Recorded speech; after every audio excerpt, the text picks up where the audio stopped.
Domain होता क्या है? किसी भी वेबसाइट को एक्सेस करने के लिए हमें 2 चीज़ें रिक्वायर्ड होती हैं। एक सर्वर और दूसरा आईपी एड्रेस।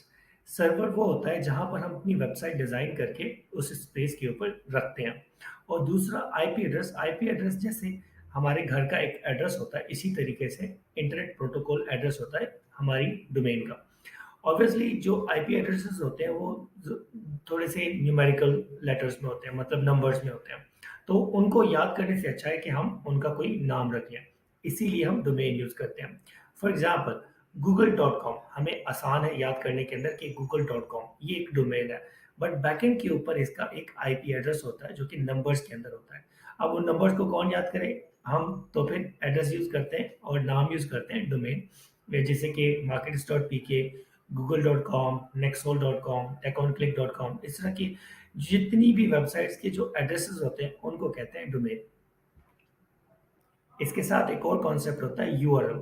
यूआरएल का फुल फॉर्म है यूनिवर्सल रिसोर्स लोकेटर। इसके अंदर जितने भी पेज के पाथ होते हैं उसके अंदर ये मेंशन होते हैं।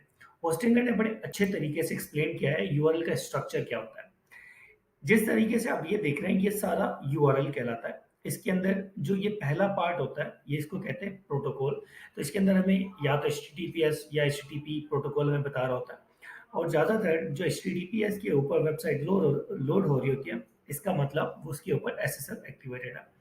और दूसरा उसके बाद आता है सब डोमेन, जो कि डोमेन का एक अलग पार्ट होता है। I'm gonna discuss. उसके बाद आता है हमारी डोमेन, जिसे होस्टिंगर.com एक डोमेन है। उसके बाद आता है सारा पाथ या पेज। ये जो पाथ है मतलब इस वेबसाइट के ऊपर जाए तो हमारे पास ये वाला पेज ओपन होगा, और इस सारे को हम कहते हैं URL. So there are different types of domains. TLD सबसे पहला होता है टॉप लेवल डोमेन, और सबसे जो ज़्यादा यूज होता है टीएलडी वो है डॉट कॉम।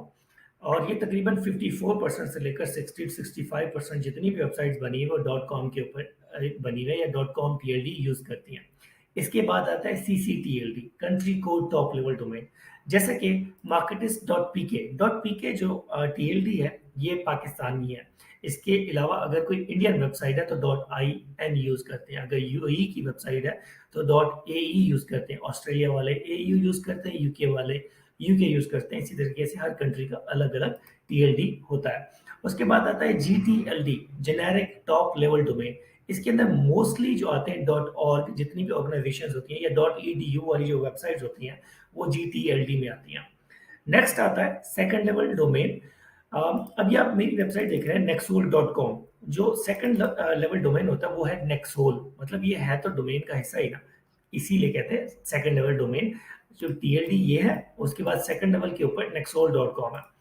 उसके बाद आता है सब डोमेन। सब डोमेन की बेस्ट एग्जांपल जो पोर्टफोलियो है मार्केटिस का, मैं आपको दिखा देता हूँ। हमारे जो मेजर प्राइमरी डोमेन है या बेसिक जो टीएलडी है वो डॉट पीके वाली है। उसके बाद जो डोमेन है डॉट पीके वाली है, मार्केट्स डॉट पीके। उसके बाद जो सब डोमेन है portfolio dot markets dot PK, इसका एक हिस्सा है बट एक अलग डोमेन के ऊपर इसको बनाया गया है, इसको कहते हैं सब डोमेन। उसके बाद आती है फ्री डोमेन्स। लास्टली जो फ्री डोमेन, लेट्स से जो wordpress.com आपको डोमेन दे रहा होता है वो कहलाती है फ्री डोमेन। इसी तरीके से ब्लॉगर या ब्लॉग स्पॉट भी आपको दे रहा होता है, वो कहलाती है फ्री डोमेन। मोस्टली ये जितने भी न्यू यूजर्स होते हैं वो इनको यूज करते हैं, बट अगेन जो हम यूज करेंगे वो होगी हमारी अपनी खरीदी हुई डोमेन। और डोमेन कहाँ से ले सकते हैं? Simply go to nextsoul.com। यहाँ पर आप डोमेन के ऊपर क्लिक करें और जो भी आपके माइंड में डोमेन आप लेना चाहते हैं यहाँ पर आप टाइप करें, सर्च करें एंड बाय इट।